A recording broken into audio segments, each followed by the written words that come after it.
quienes enseñan que la iglesia va a pasar por la gran tribulación, o sacan los pasajes fuera de su contexto, de su ambiente, o le dan cierto matiz a su interpretación.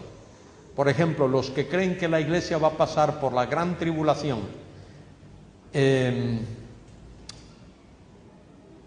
confunden precisamente a Israel con la iglesia. Y son dos estamentos, dos entes diferentes. Uno es Israel, otro es la iglesia. Repito, Dios dice que la iglesia no va a pasar por la gran tribulación. A ver si explico esto. El rapto de la iglesia es inminente. ¿Puede ocurrir? Puede ocurrir en cualquier momento.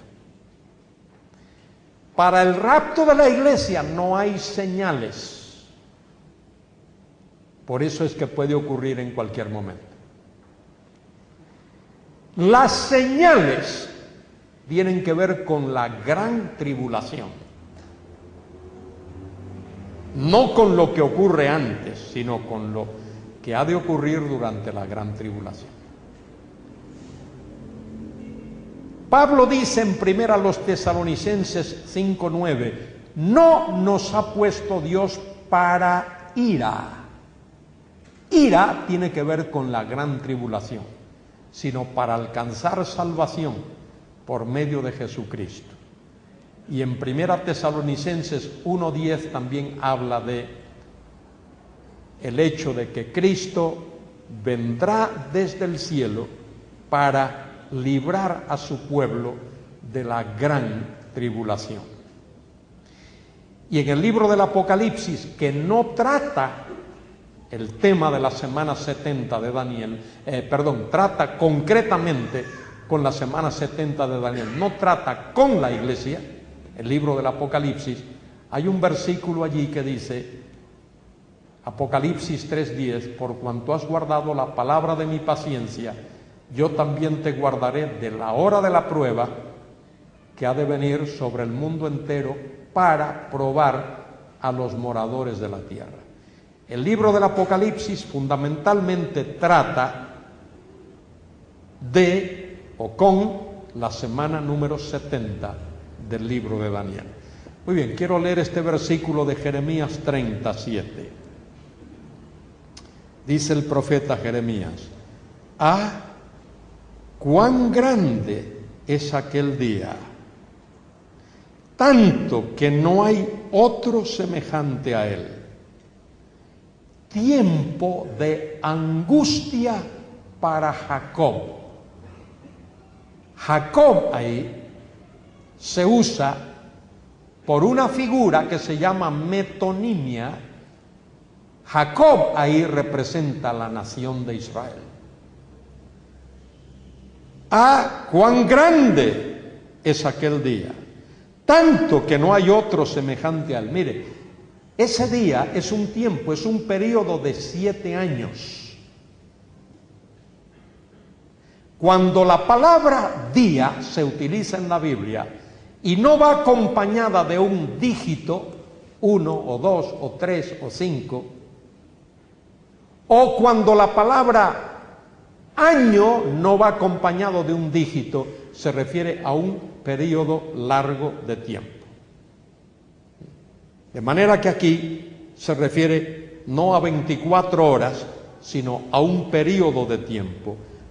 Cuán grande es aquel día, tanto que no hay otro semejante a él, tiempo de angustia para Jacob, para el pueblo, para la nación de Israel.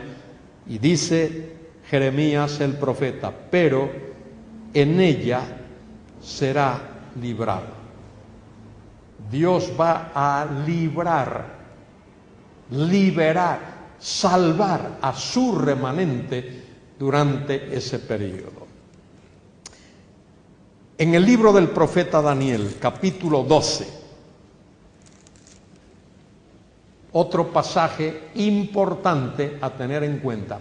Mirad, estos son pasajes del Antiguo Testamento que profetizan, que anuncian ese periodo de gran tribulación. Daniel capítulo 12. En aquel tiempo se levantará Miguel. Dios va a utilizar al arcángel Miguel, defensor, por así decir, de la nación de Israel. El gran príncipe que está de parte de los hijos de tu pueblo. Y mire lo que dice, y será tiempo de angustia, lo mismo que dice Jeremías. Angustia para Jacob, cual nunca fue desde que hubo gente hasta entonces. Será un tiempo de angustia sin precedente, sin precedente. No ha ocurrido algo semejante antes ni ocurrirá después. Pero en aquel tiempo será libertado tu pueblo. Ahora, mire qué frase viene ahora. Será libertado tu pueblo. Este versículo siempre ha estado ahí. Desde que Daniel lo escribió, ahí ha estado. La frase que sigue, eso es lo que se llama en el estudio, en la investigación bíblica, una frase epexegética. Es decir, es una frase que se usa para explicar lo que se ha dicho antes. ¿Qué se ha dicho antes? Bueno, dice, en aquel tiempo será libertado tu pueblo. ¿Todos? ¿Sin excepción? No. Mire quiénes. Todos los que se hallen escritos en el libro. Los que se hallen escritos en el libro. Esos son aquellos que han puesto su fe en el Mesías. Esos son aquellos que han puesto su confianza en el Mesías. Tal como hubo en los días de Moisés, y en los días de Noé, y en los días de Abraham, y en los días de Isaías, y en los días de Oseas y Joel y Amós, siempre ha habido rebeldes. Bueno, en estos tiempos también habrá rebeldes. Aquellos que rehusarán poner su fe en el Mesías. Y solo aquellos que lo hagan serán libertados, librados, salvados, para que entren a reinar con el Mesías en su reino terrenal de paz y de justicia y de santidad y de gloria y de bendición. Esos dos pasajes son sumamente importantes. Voy a leer uno más en el mismo libro de Daniel, capítulo 9 y versículo 27. Dice allí, y por otra semana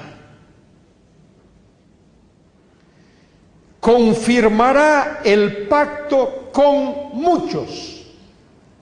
En el texto hebreo dice confirmará el pacto con los muchos. Evidentemente, cuando esto ocurra, la nación de Israel estará pasando por una prueba difícil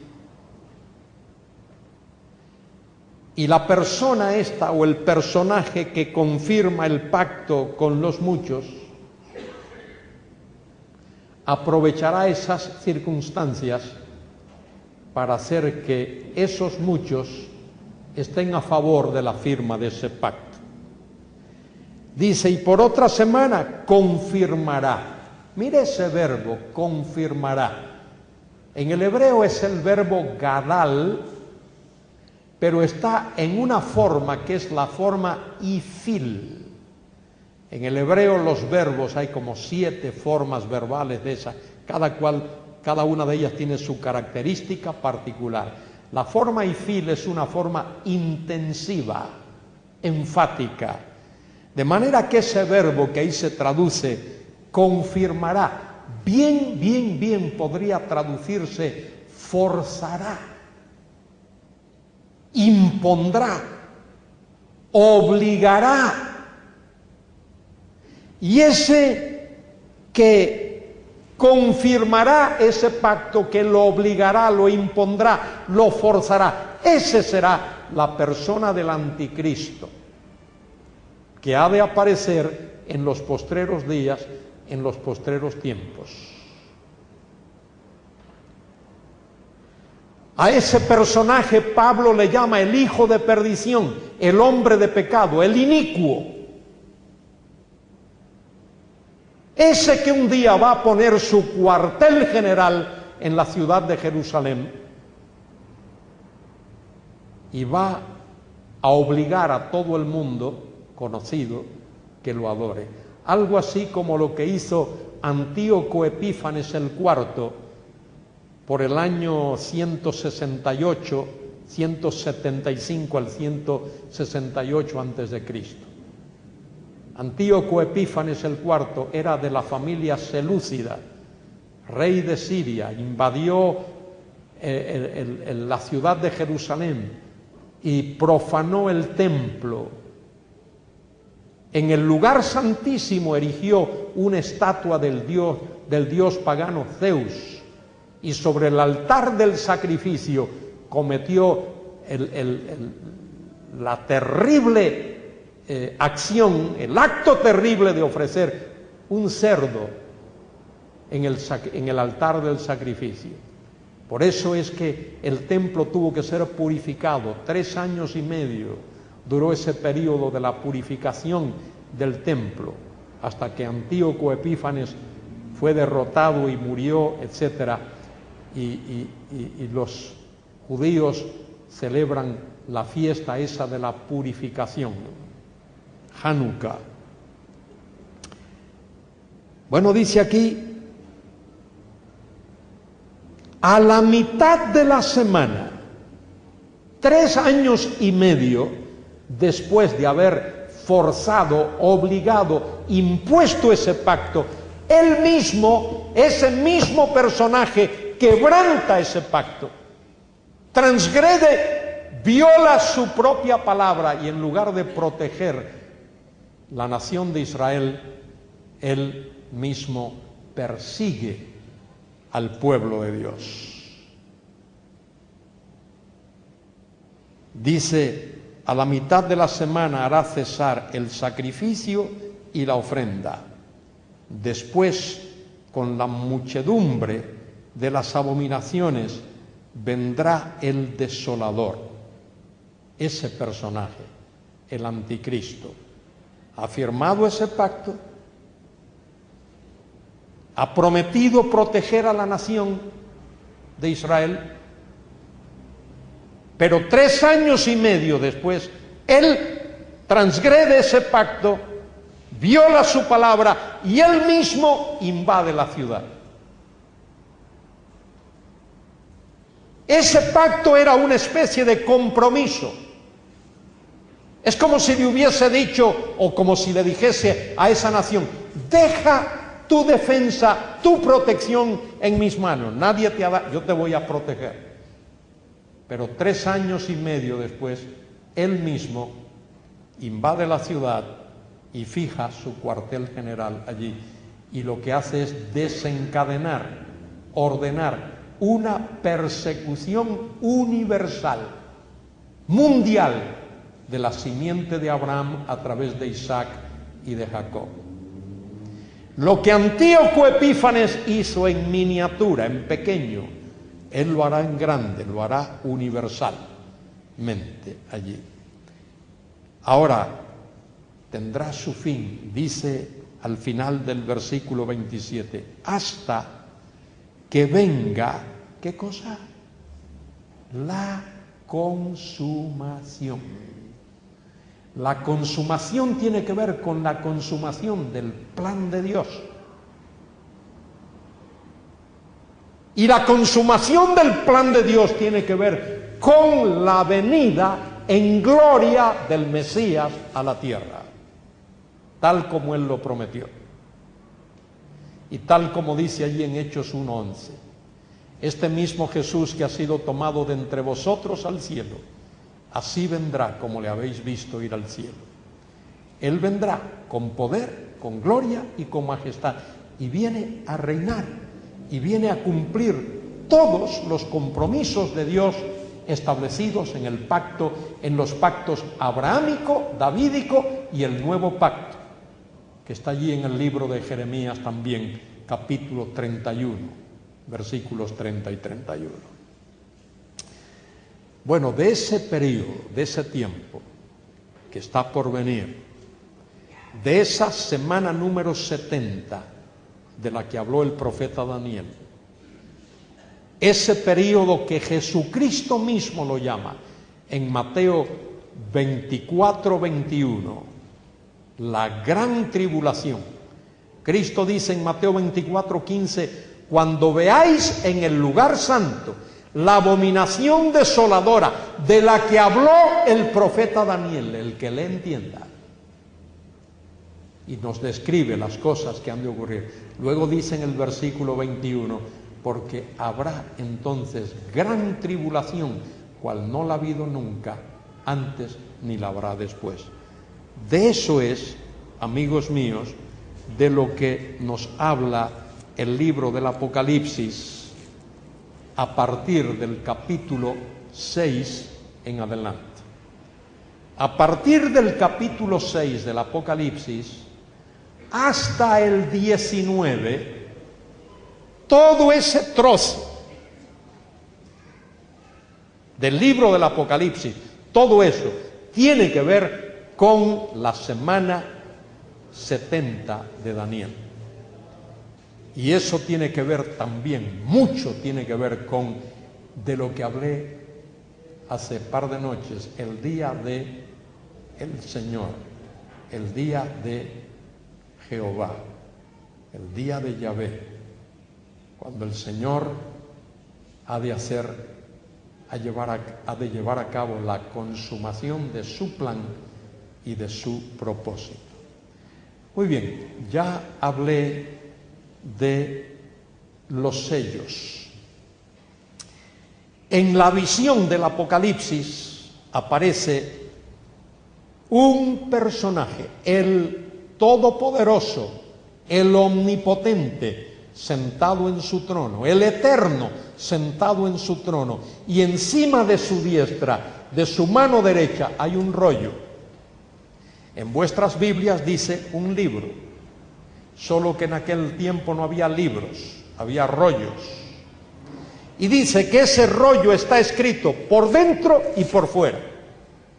Algo que no se acostumbraba. Los rollos solo se escribían de un lado para que uno pudiese leer e irlo enrollando. Pero este rollo es diferente, este está escrito por dentro y por fuera. En otras palabras, no hay espacio libre. Todo está escrito. Por delante y por detrás. Porque en ese rollo está escrito todo lo que Dios va a hacer para llevar a cabo su gran consumación. Cómo Dios ha de consumar su plan eterno. Y el plan eterno de Dios tiene que ver con su reino. Dios se propuso en el principio manifestar su reino en el tiempo, en la historia y en medio de los hombres. Y eso es lo que Dios hubiese hecho, hablo ahora teóricamente, por supuesto, a través de Adán, solo que Adán desobedeció a Dios, transgredió a Dios, pecó. En ese primer Adán no se va a efectuar, por supuesto. Pero se va a efectuar ese plan en el postrer Adán. El postrer Adán es el Mesías. El postrer Adán es el ungido. Es el Verbo de Dios. Rey de reyes y Señor de señores, príncipe de paz.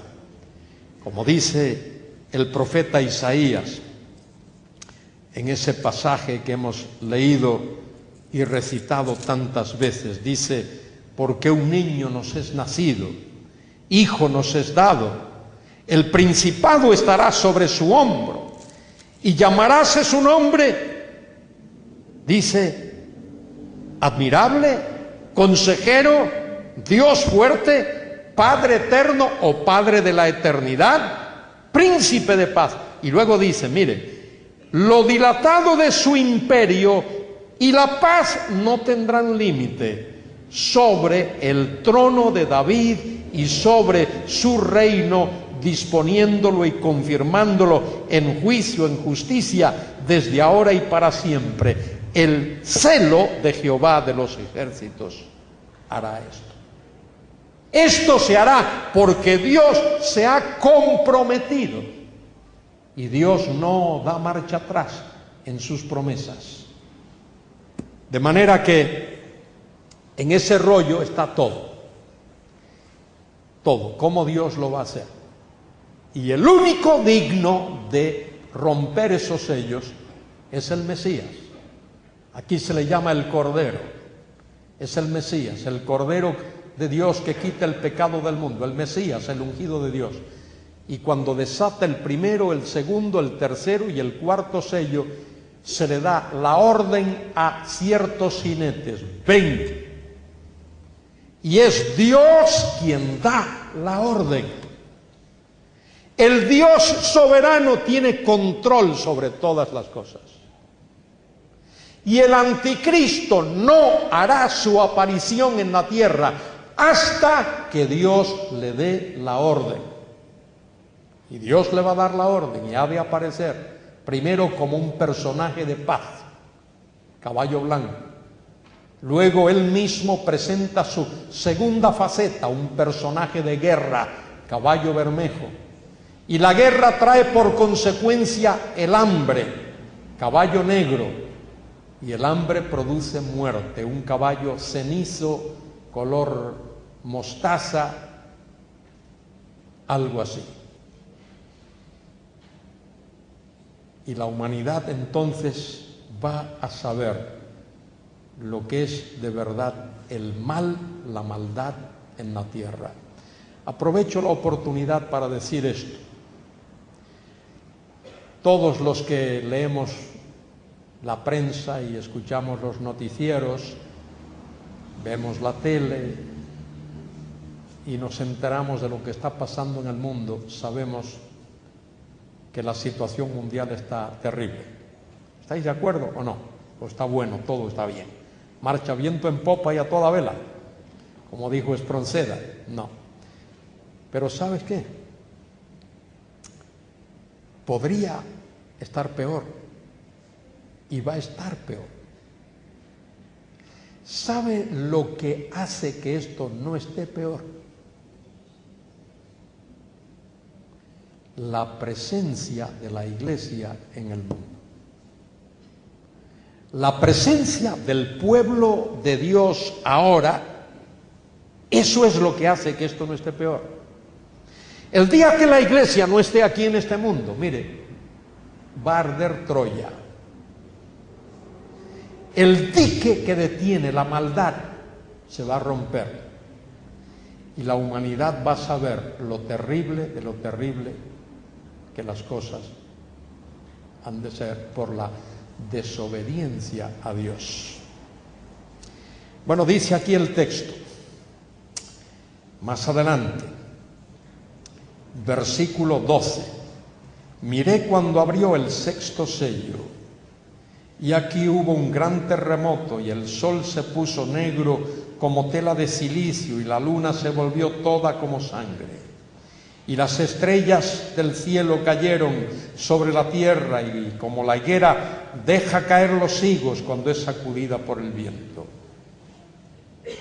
Y el cielo se desvaneció como un pergamino que se enrolla, y todo monte y toda isla se removió de su lugar. Y los reyes de la tierra, mire Mire qué grupo. Los reyes de la tierra, los grandes, los ricos, los capitanes, los poderosos y todo siervo y todo libre se escondieron en las cuevas y entre las peñas de los montes. ¿Por qué? Porque esta es gente inicua, esta gente no conoce a Dios. No ha querido saber de Dios. No ha querido saber nada del perdón que Dios da, del evangelio, de la gracia. Y mire lo que hacen. Y decían a los montes y a las peñas: caed sobre nosotros y escondednos del rostro de aquel que está sentado sobre el trono y de la ira del Cordero. Oiga, eso no revela ignorancia. Esta gente no es ignorante. Lo que será es desafiante. Han desafiado a Dios y ahora quiere que las peñas y las cuevas les escondan del rostro de aquel que está sentado en el trono y de la ira del Cordero. Y dice: porque el gran día de su ira ha llegado. Eso tiene que ver con la gran tribulación. ¿Y quién podrá sostenerse en pie? Esa última pregunta es tremenda. ¿Quién podrá sostenerse en pie? Quiere decir, ¿quién podrá ser salvo? A eso equivale esa pregunta.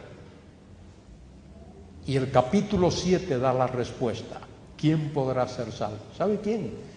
Todo aquel que alce sus ojos al Mesías y ponga su fe en él, ese podrá ser salvo. ¿Y sabe quiénes hacen eso? Dice que 12.000 de cada una de las 12 tribus de Israel, 144.000 miembros de la simiente de Abraham, Benei Israel, hijos de Israel, simiente de Abraham, 12.000 de cada una de las tribus. Y esos 12.000 de cada una de esas tribus, Dios los va a tener esparcidos por toda la tierra cuando esto ocurra, para que hagan una cosa muy concreta, muy especial, para que proclamen el mensaje del Evangelio del Reino, como lo hizo Juan el Bautizador, Mateo 3:2, como lo hizo Jesús, Mateo 4:17, como lo hicieron los apóstoles, Mateo 10:7. ¿Cuál era el mensaje? Arrepentíos, porque el reino de los cielos se ha acercado. Esto es lo que Cristo quiso decir. Podéis mirarlo ahí en vuestras Biblias. En Mateo 24:14, Cristo dijo: será predicado este evangelio del reino en todo el mundo y entonces vendrá el fin. Y el Señor va a utilizar a esos 144.000, que ya Él los tiene esparcidos por toda la faz de la tierra. Estarán aquí en la Argentina, en Brasil, en Chile, en Uruguay, en Paraguay, en Perú, en Europa, en España, en Alemania, en todos los países, en todas partes del mundo. Fíjense la sabiduría de Dios. El judío nacido en la Argentina, ¿cómo habla? Como un argentino. Hola, che, te dice. Y el que vive en Brasil sabe el portugués, el brasileiro. Y cuando Dios los selle, esos podrán predicar el evangelio del reino a esa gente en su propio idioma y en su propia cultura. La sabiduría de Dios, la grandeza de Dios. De manera que Dios va a salvar a esos 144.000 y los va a usar. En el capítulo 14 del Apocalipsis se nos dice algo de esos 144,000. Son siervos de Dios. Y dice que son vírgenes, porque durante la tribulación tendrán que trasladarse de un sitio al otro por las persecuciones del anticristo. Es decir, serán personas que no habrán contraído matrimonio. Pero miren, no solo esos 144,000, por el testimonio y por la predicación de esos 144,000, miren lo que dice en el versículo 9 del capítulo 7. Después de esto miré, y aquí una gran multitud, la cual nadie podía contar, de todas las naciones, tribus, pueblos, lenguas, que estaban delante del trono y en la presencia del Cordero, vestidos de ropas blancas y con palmas en las manos, y clamaban a gran voz diciendo: la salvación pertenece a nuestro Dios, que está sentado en el trono, y al Cordero. Y hay cánticos allí, y hay adoración, y adoran a Dios diciendo: amén. La bendición, la gloria y la sabiduría, la acción de gracias, la honra y el poder y la fortaleza sean a nuestro Dios por los siglos de los siglos. Amén. De manera que la gran pregunta que aparece allí al final del capítulo 6: ¿quién podrá ser salvo? ¿O quién podrá sostenerse en pie? Respuesta: todo aquel que alce sus ojos y los ponga en el Mesías. Y para comenzar habrá ese remanente de la nación de Israel, 144,000 de cada una de las tribus, y eso es solo el remanente. Habrá muchos más que serán salvos. Porque en el capítulo 11 se habla de 2 testigos que Dios va a poner en Jerusalén. Y esos 2 testigos estarán llenos del Espíritu y realizarán un ministerio similar al que realizó Elías y al que realizó Moisés. Y esos van a dar testimonio en toda la tierra del Señor. Y muchos van a poner su fe en el Mesías. Y la bestia, el anticristo que surge del abismo, dice el texto que los mata, pero Dios los resucita y se los lleva a su presencia. Bueno, se han abierto 6 sellos, pero falta uno. Falta el 7º sello, capítulo 8. Cuando se abrió el 7º sello, se hizo silencio en el cielo como por media hora. ¿Ya veis las figuras de dicción de la Biblia? Dice: cuando se abrió el 7º sello, se hizo silencio en el cielo, como por media hora. Puede ser 29 minutos, puede ser 34 o 35 minutos, como por media hora. Ese es el lenguaje de la Biblia. La inerrancia de la Biblia admite aproximaciones. Ahí está, claro, como por media hora. Y dice: y vi a los 7 ángeles que estaban en pie ante Dios, y se les dieron 7 trompetas.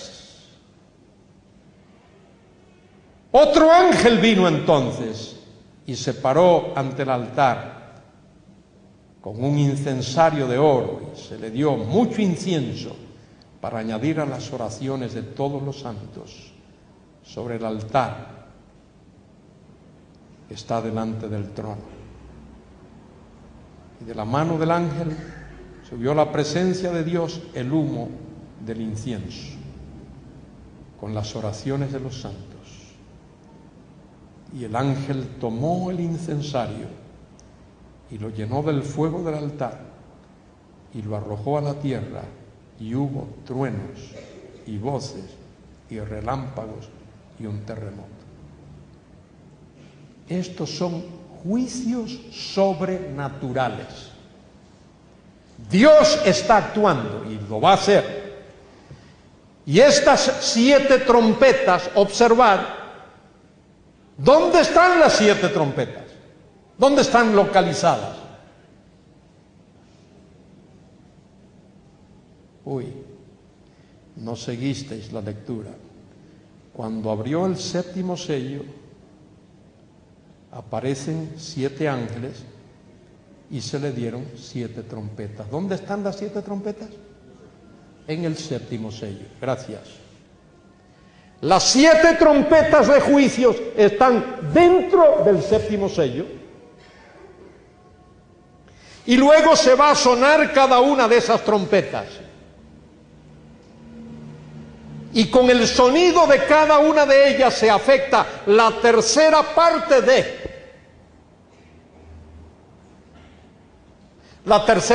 de la vegetación, la tercera parte, la segunda, la tercera parte de los mares, la tercera parte de las aguas potables, y así sucesivamente. La tercera parte luego del firmamento.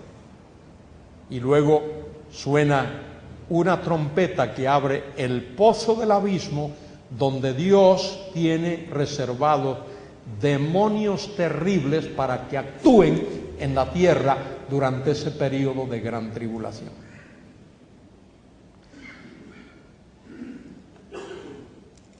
Y luego, en el capítulo 11, versículo 15, dice: el 7º ángel tocó la trompeta y hubo grandes voces en el cielo que decían: los reinos. Aparece ahí en plural. En el texto del Nuevo Testamento es singular. El reino del mundo ha venido a ser de nuestro Señor y de su Cristo, y Él reinará por los siglos de los siglos. Esa es la 7ª trompeta. Pero ¿sabe lo que hay dentro de la 7ª trompeta? Hay 7 copas de juicios. Y esas copas aparecen en el capítulo 16 del libro del Apocalipsis. 7 copas.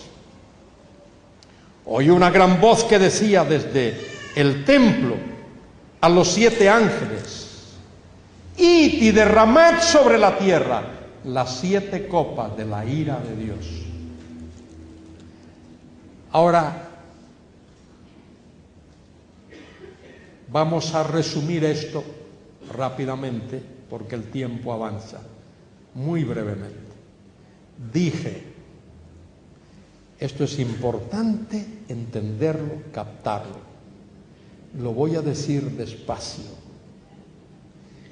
En el rollo están todos los juicios que Dios va a ejecutar sobre los rebeldes de la tierra durante ese periodo que será la semana 70 de Daniel, que será los 7 años de la gran tribulación. Repito, en ese rollo están todos los juicios.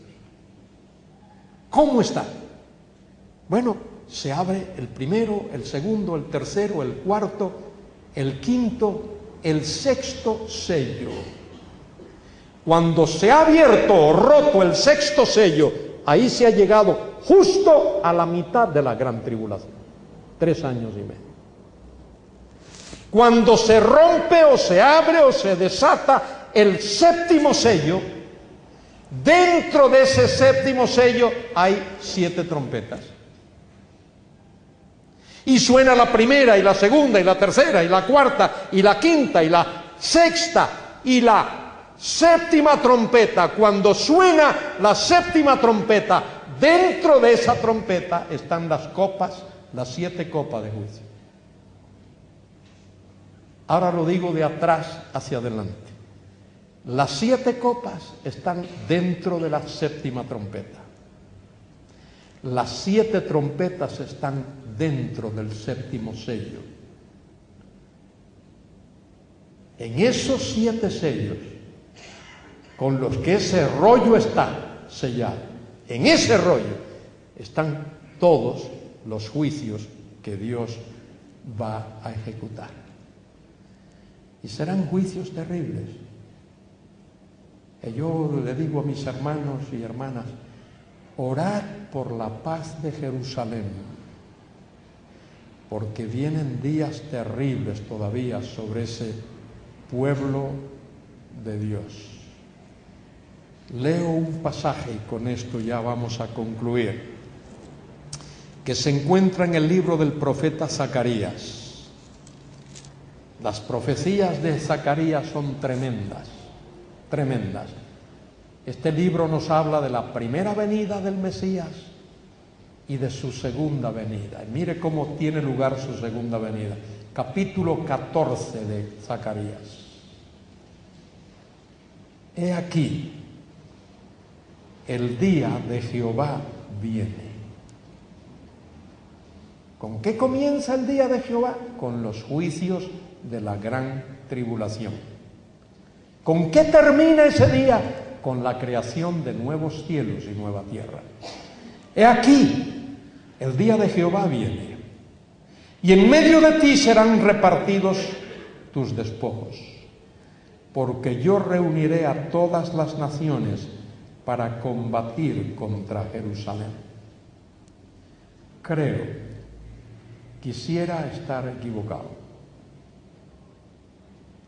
pero creo que los días que se aproximan para la nación de Israel, ese ente nacional que ocupa la tierra con mucha angustia y problemas, creo que vienen días muy difíciles para ese pueblo y muy difíciles para la ciudad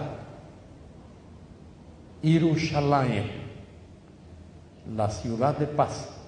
Ir en hebreo es ciudad, Shalom es paz, Jerusalén, ciudad de paz.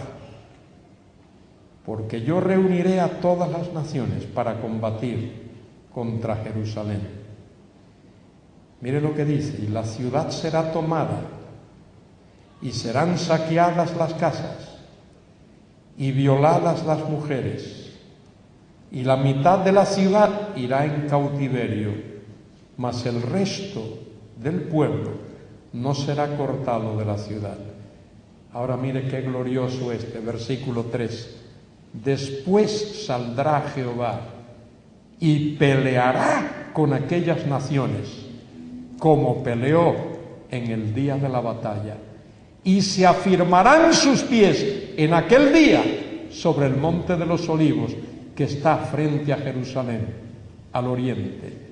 Y el monte de los olivos se partirá por medio, hacia el oriente y hacia el occidente, haciendo un valle muy grande, y la mitad del monte se apartará hacia el norte y la otra mitad hacia el sur.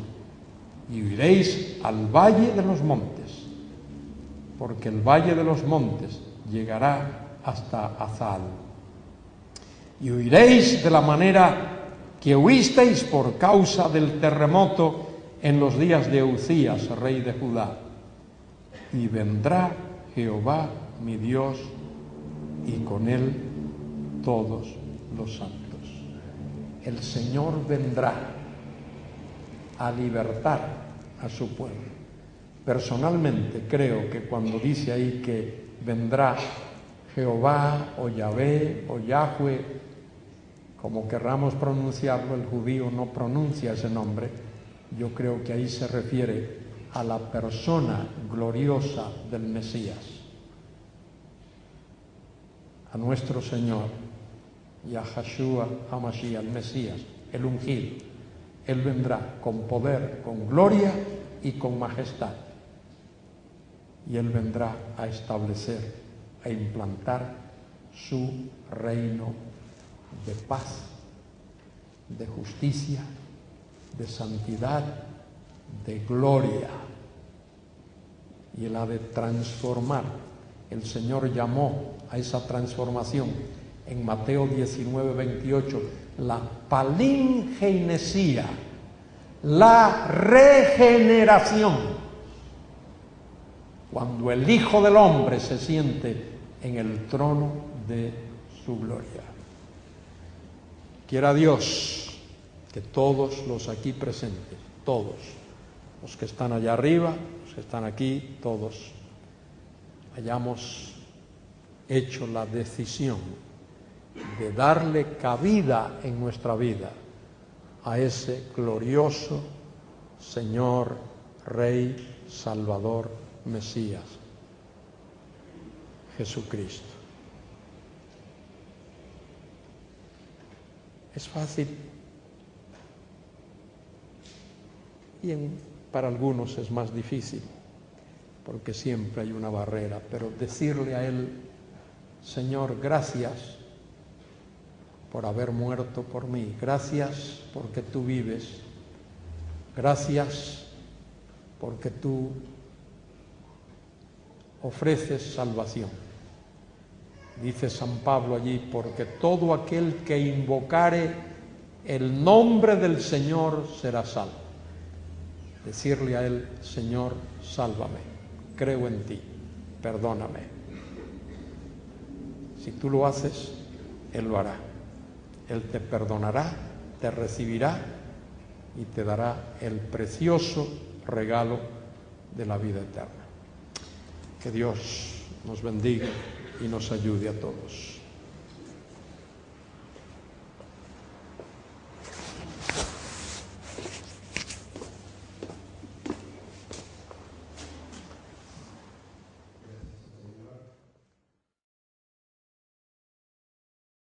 Todo lo que Él ha hecho en estos días. Lo he dicho ya, pero quiero repetirlo: siempre venir a la Argentina es una linda experiencia y es una gran bendición. Desde el año 80 y algo que vine la primera vez, ha llovido ya bastante desde ese tiempo, pero siempre aprendo. Todas las veces que vengo aquí con mis hermanos y hermanas, aprendo y me gusta conocer este país de grandes contrastes. He tenido el privilegio de estar por la Patagonia. Había leído en mis libros de historia acerca de la Patagonia, pero haber ido allí fue una tremenda experiencia. Haber estado en una ciudad que se llama Comodoro Rivadavia. Me decían: uy, ahí hace mucho viento, mira, tal.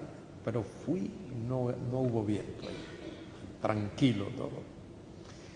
Y luego fui a otros sitios de la Patagonia, a Trelew, a Gaiman, allá donde están los pingüinos, se llama el Punta Es ahí. Y a ver las ballenas también por allá, todo eso es precioso.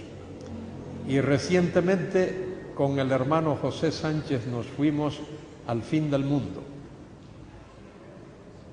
a Tierra del Fuego, allá una ciudad bonita que se llama Ushuaia, y aquello es espectacular. Ya había estado también donde están los glaciares, también muy lindo. Este país, yo creo que los argentinos no saben lo que tienen.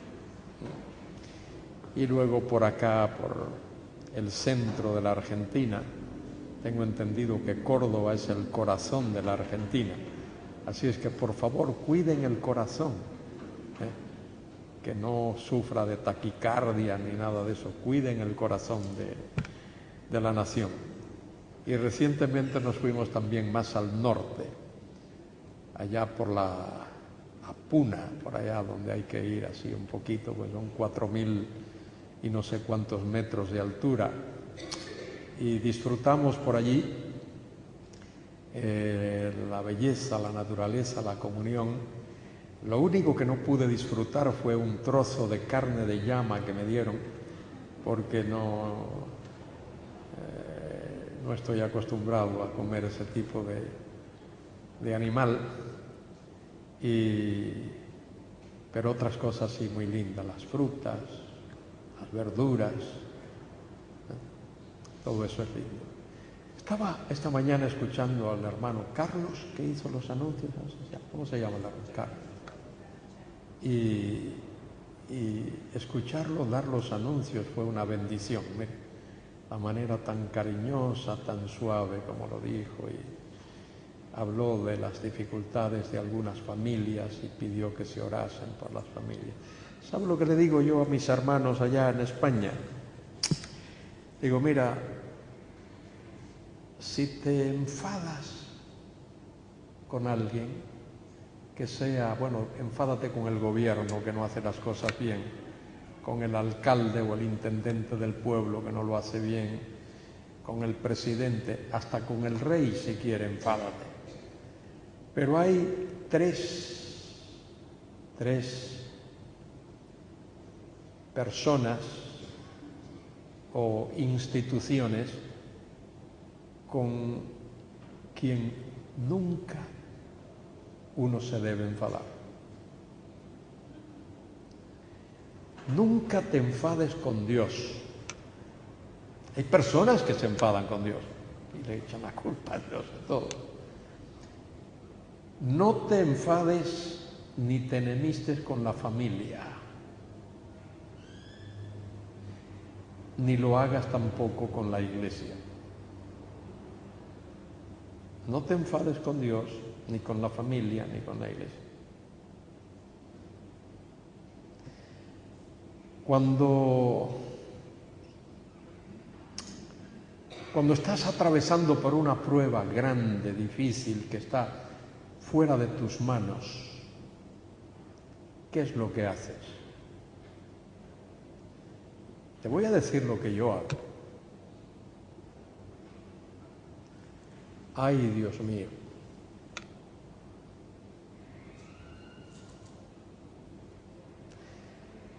Cuando he tenido un dolor muy fuerte, un dolor muy grande, ¿qué es lo que he hecho? ¿O qué es lo que he dicho? ¿Sabe lo que he dicho? ¡Ay, mi madre! ¡Ay, mi madre! Y cuando hay problemas y enfermedades y dificultades, uno viene a la congregación, a la iglesia y le dice, hermanos, oren por mí.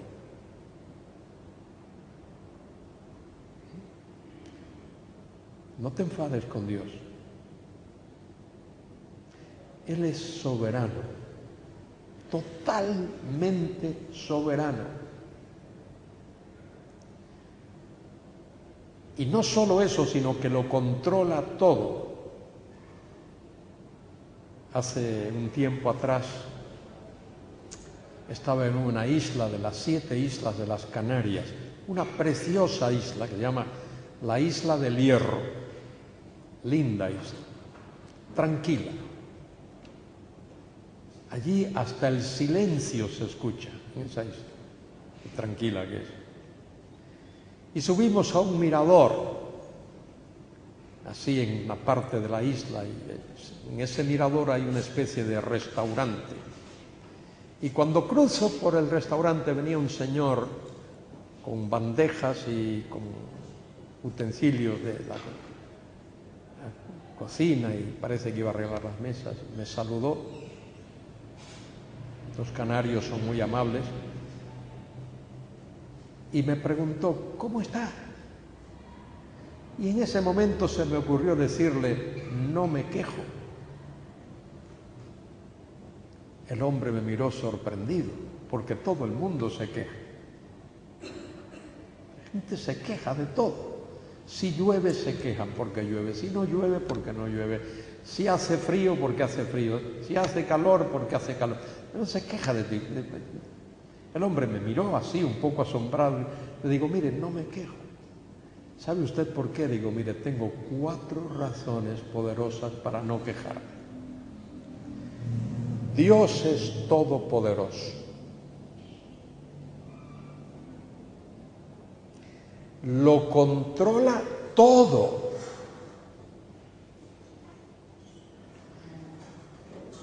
Tercero, mi vida está en sus manos. Y cuarto, me ama. El hombre me miró un poquito más tranquilo y me dijo, oiga, eso no lo había oído nunca. Y es una verdad, es una realidad. Es una realidad. No hay nada en el universo que Dios no controle. Es más, en el Nuevo Testamento, creo que unas 8 veces se usa una palabrita griega muy interesante, la palabra pantocrátor. Panto viene de pantas, que significa todo, todo. Y krator es tener control o gobernar. De ahí viene la palabra democracia, ese krat, controlar. Él lo controla todo, pantocrátor, que en realidad significa, si uno va a la etimología, que tiene sus dedos en cada cosa de este mundo. Él lo controla todo, todo, absolutamente todo. No hay nada que esté fuera de su control.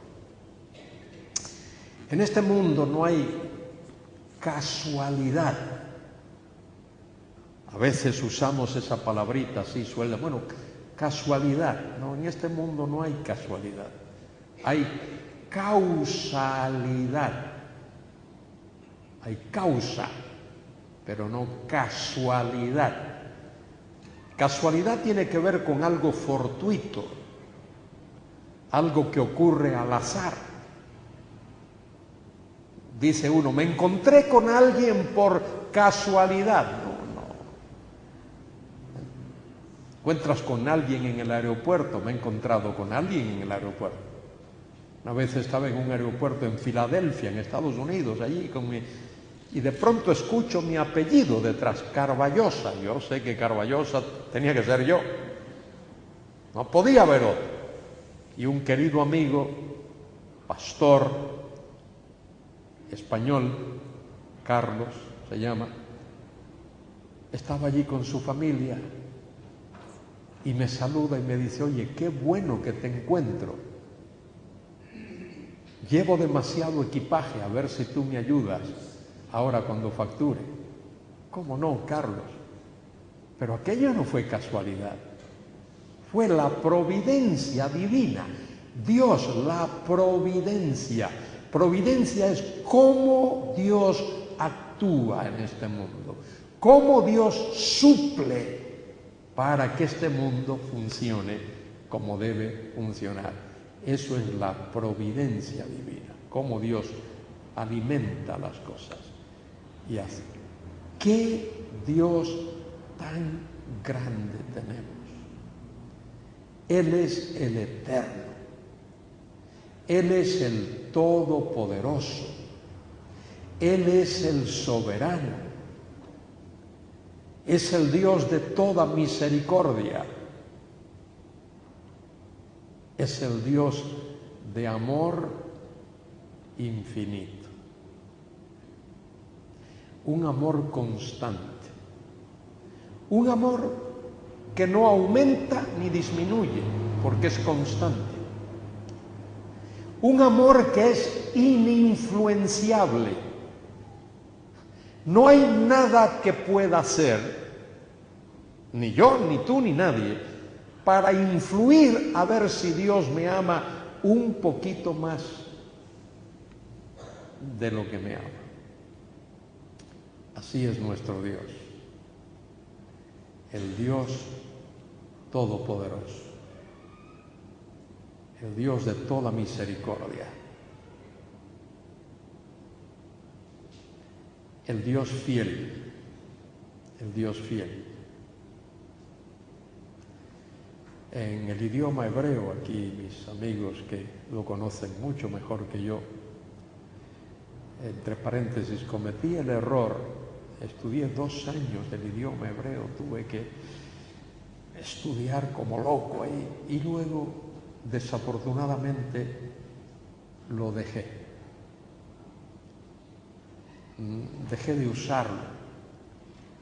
Y cuando uno hace eso, pues comete la torpeza de olvidarse. Y a mí pues se me olvidó, ahora estoy intentando volver a recuperar. Pero en el idioma hebreo hay una palabrita que se habla de esa fidelidad, de esa misericordia, de esa gracia de Dios. En realidad son dos palabras, emet y gesed. Gesed es la fidelidad de Dios que no se rompe, que no se quebranta. Es ese amor de Dios que es fiel. Es más, aunque seamos infieles nosotros, Él es fiel porque esa es su naturaleza. No se puede negar a sí mismo. Él es el Dios fiel. Y todo eso llama poderosamente la atención cuando uno estudia la Biblia y la lee y la relee y todo. Dice la Biblia que Dios llamó a Abraham de allá de Ur de los Caldeos, que es un sitio que ha sido desenterrado, los arqueólogos. Los lugares de la Biblia, ver una de las cosas maravillosas de la Biblia. Los lugares de la Biblia son lugares geográficos concretos y muchos de ellos han sido desescombrados, los arqueólogos los han desenterrado y ahí están con sus nombres. Bueno, Dios llamó